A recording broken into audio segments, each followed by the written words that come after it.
Ponsi, what's up sa inyo? Ayan, may bago tayong vlog.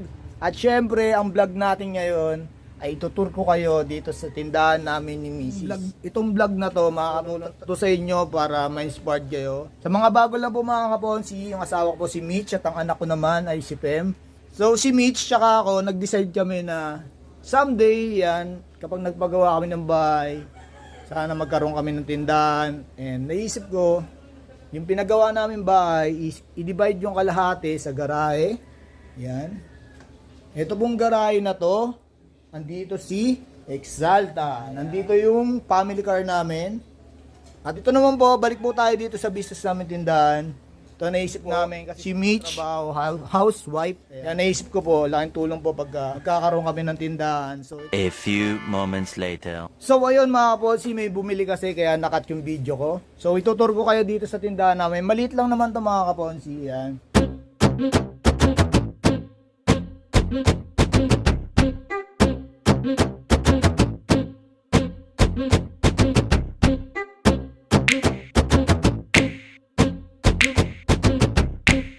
Pagpasensyahan nyo na medyo masikip. Nailalagay naman namin yung mga dapat itinda. Pinagawa namin ni Miss itong bahay na to. May tindahan talaga. Para kahit paano meron namang extra income kami para sa family. Kasi hindi naman ganong kalaki yung sinasahod ko mga kaponsi. So kayo kung may mga bala kayo patayo ng tindahan sa bahay nyo, maganda talaga mga kaponsi kasi may extra income. Tulad nito, nung una halos wala pa nabili. Ngayon may mga bumibili na siya mga kaponsi. And kahit paano, may nakukuha naman kami. Pero at least may dagdag na kaming extra income, dugot pawis. Bale, ang mga nandito lang mga kapon, syempre ang common.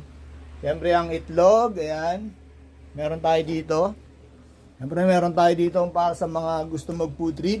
Chicha. Syempre sa mga gusto maglaba, ayan, meron tayo dito. Sabon, ayan oh. O diba? Organized. Tsaka syempre meron tayo dito mga pampalamig.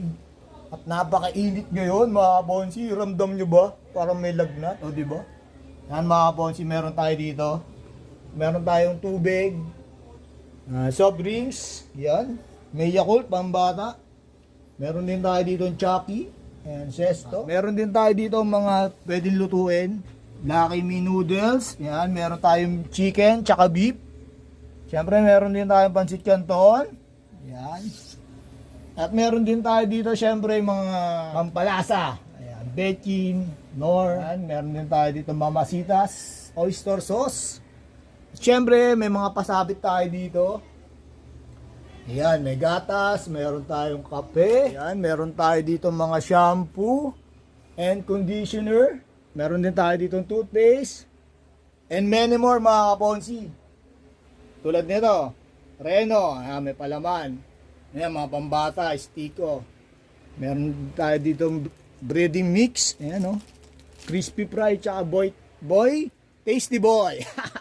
So, yun. Mali-mali. Gid. Ayan, may mga extra pa tayo ditong panabit. Sasabit natin ito mamaya. Siyempre, may mga dilata din tayo mga kaponsi, yan, para may mga knowledge kayo sa mga magtitindahan dyan. Ayan. At siyempre, meron tayo ditong pang celebration. Di mawawala yan. Yan mga kaponsi. At meron din tayo dito pang healthy lifestyle, alcohol. Yan.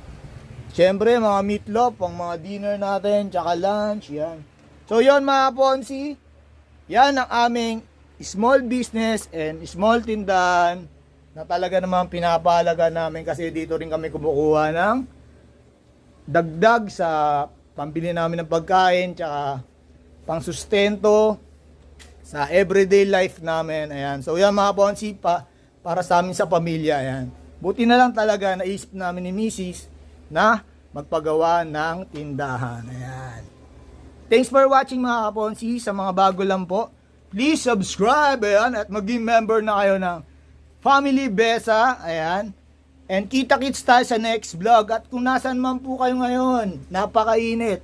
Huwag pong kakalimutan magpayong at maglagay ng protection sa ulo kasi pwede po tayong ma-heat stroke. Tsaka drink water ng madami. Yan. So yun mga kaponsi, thank you po talaga and God bless po sa inyo and ingat po kung nasan man kayo. Bye-bye!